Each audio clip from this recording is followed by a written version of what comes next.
Qigong in general, it has a long history. I will use a parallel like yoga in India, right? Has, many thousand years of history, right? Similarly, in Qigong is like that in China, more than 5,000 years of history. So can do back to, Yellow Emperor time. According to that historical record, basically, it's close to 5,000 years now. So Qigong in general is coming out of ancient shamanistic practice.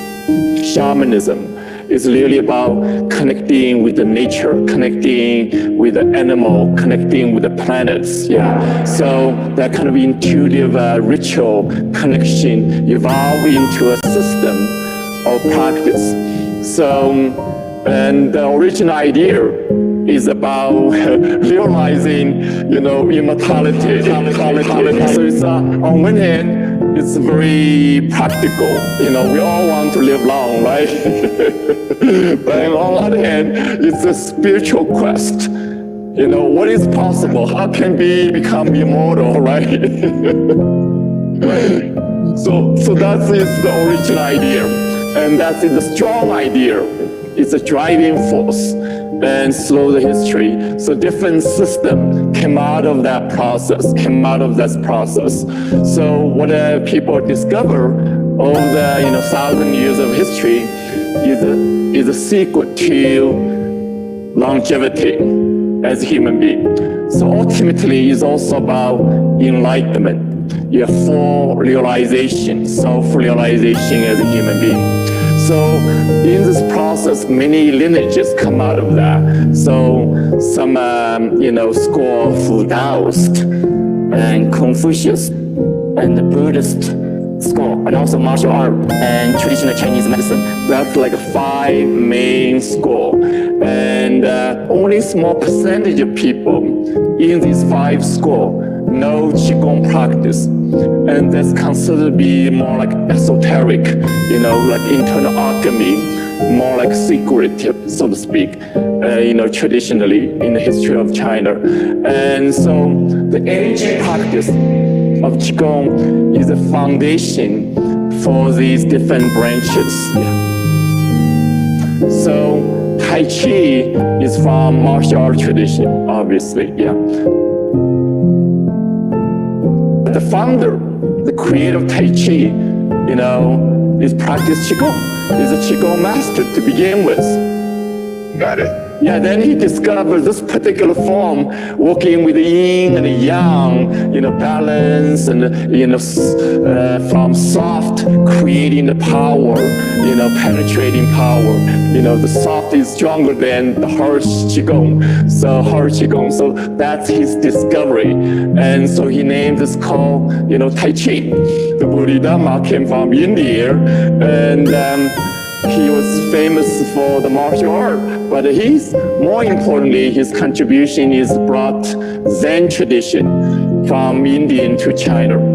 That's not well known actually in the West. Often we think of Zen is from, Japan, but actually no, it has much longer history in China. Their famous Qigong practice in Shaolin Temple is the base for the martial art came out of Shaolin, such as Huadan Jing, Yi Jing Jing, 8 bronchioles, these animal forms, and these are Qigong practice. Qigong is about awakening the energy inside of you, but more importantly, connecting with the energy of the universe as source of creation, source of life, source of your health and happiness, as well as spiritual realization.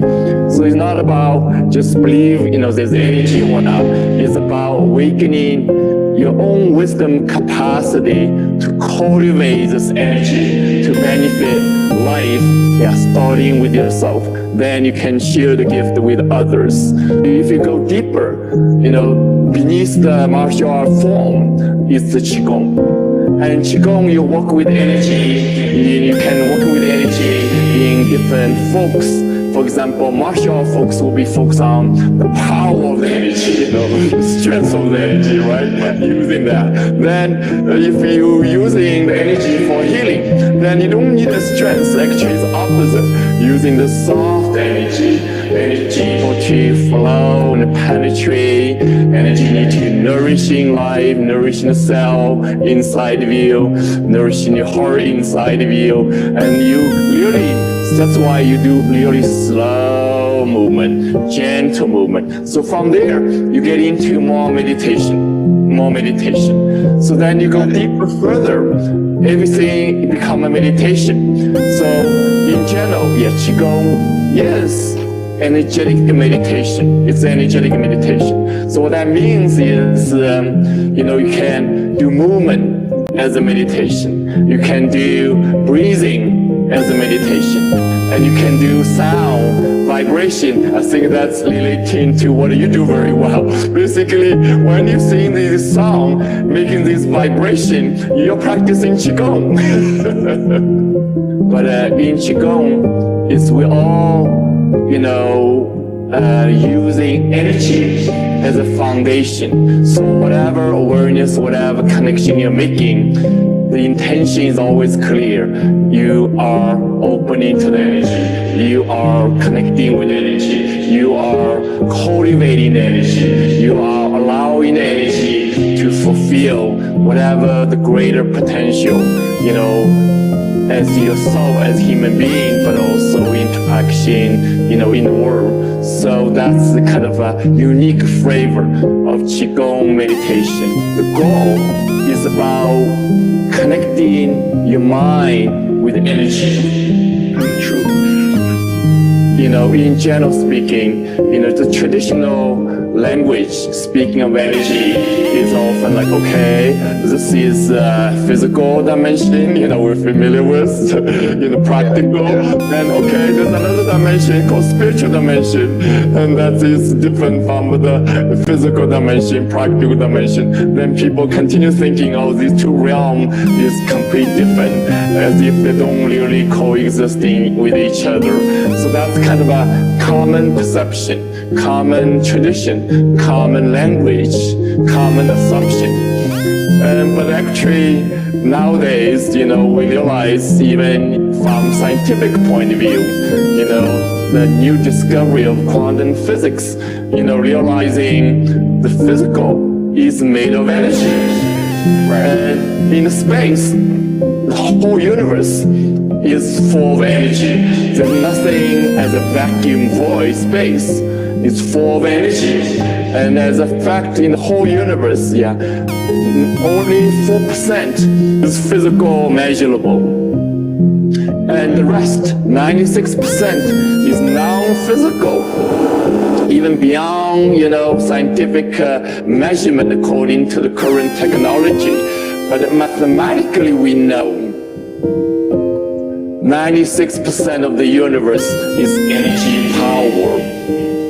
And people, science calls this as antimatters, dark matters, weak forces, and so on, So that is an amazing discovery.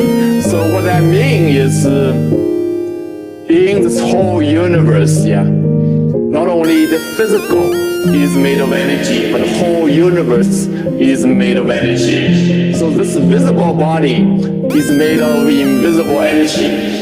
This whole universe, whatever you see visible, is made of the invisible energy. In the space, you don't see anything tangible. It's also made of energy. So the whole universe is made of energy. So once you understand that, there's no difference, there's no separation between the practical and spiritual, between the physical and spiritual, even between, now and the future, even the past energetically is existing in the universe, So then we don't need to really kind of confine to this old language of, oh, this is physical, this is spiritual. It's like everything is coexisting now. So the question is, what do you want to access? Yeah. And how can you access what is existing in the universe already energetically? But our perception is based on physical. So we're ignoring what is non-physical. We're ignoring, dismissing what is invisible. That's where come to, the debate of do we believe or not. This body has a capacity. Well, on one hand, the body is carrying energy to begin with. When you pay attention, suddenly you're noticing, the subtle level of sensation, feeling, it's way beyond any explanation of physical. And the way you're connecting with the universe, how you meditate, how do you do this practice, how do you imagine visualizing the energy, suddenly the body is responding to this process. So it's a very tangible, personal, experiential response. You're getting the feedback, so to speak. When you go to, regular yoga classes in the West here, then people more focus on the physical only. Breathing, and fitness, power, and looking beautiful and so on. That's all good, But it's still really like physical. Forget about the invisible, forget about the spiritual most of the time. Occasionally, we're doing meditating, calm the mind. But the main thing is physical. Then another tradition in yoga is like you go to a yoga guru, you practice a meditation, and suddenly non-dual, transcendental, renunciation from all the physical, just experiencing bliss, experience, oneness of the universe. So it's more like focus on transcendental, The bridge between these two often is missed in a lot of the yoga tradition, especially in the West. Except, Kundalini yoga still focus on the integration of both physical and spiritual. The energy you're born with as a baby, that is the creative energy of the universe. It's still inside you, still there for you to remember, to connect, to activate, to basically express creatively in this life. And that is really about self-realization. In the subconscious level, we all looking for energy, right? Everybody is looking for energy, right? Getting energy from food, getting energy by earning money, getting energy by, acquiring resources, electricity, whatever it might be, the whole world is fighting for energy. Basically, all the law is about ownership of energy. But when you're perceiving energy only physically on planet Earth, then you see limited energy. Then everybody is fighting for it, And that is very problematic. That's one of the big problems in the world. But when you're realizing the invisible energy of the universe is infinitely available for you, and the energy you're born with as a baby still there within you, suddenly realizing, I have all the energy I need. But the point is, the energy is conditioned from your life, from the past. So everything you have done, everything you have experienced, all the stress, all the busy thinking, all the emotional stress, all the life story, hurts, traumas, and working hard, whatever these things happen, continuously conditioning your energy to the point right now as what it is right now. So become a conditioned energy pattern. So on one hand, our life is complex, our experience is complex, but deeply the energy pattern in the body is very simple. There's only two kinds of energy pattern. One is contracted, stressed. Another is open and flowing. So when energy open flowing, naturally you are functioning in optimum condition.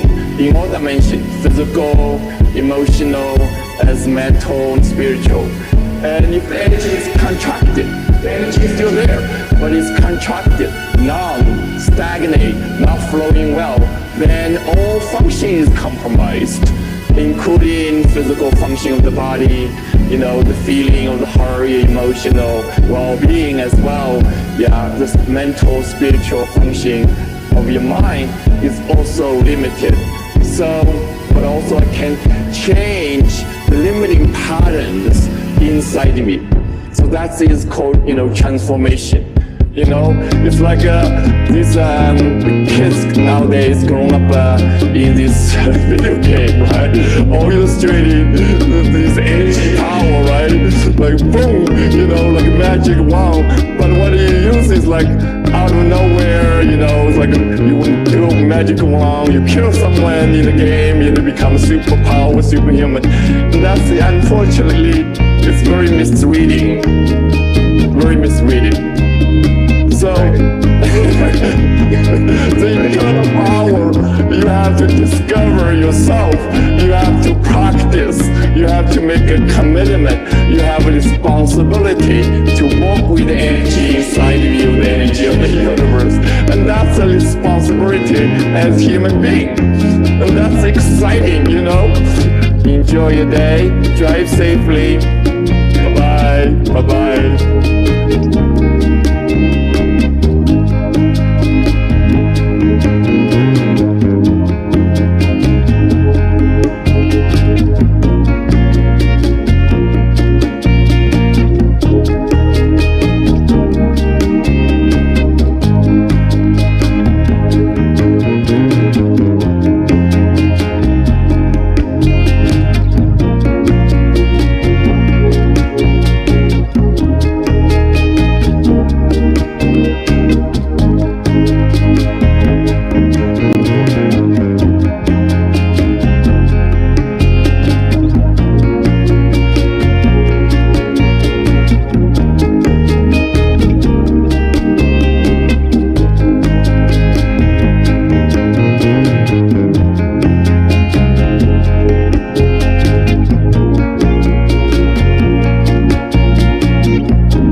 You're listening to Blonded Radio, post-radio quality since 2017.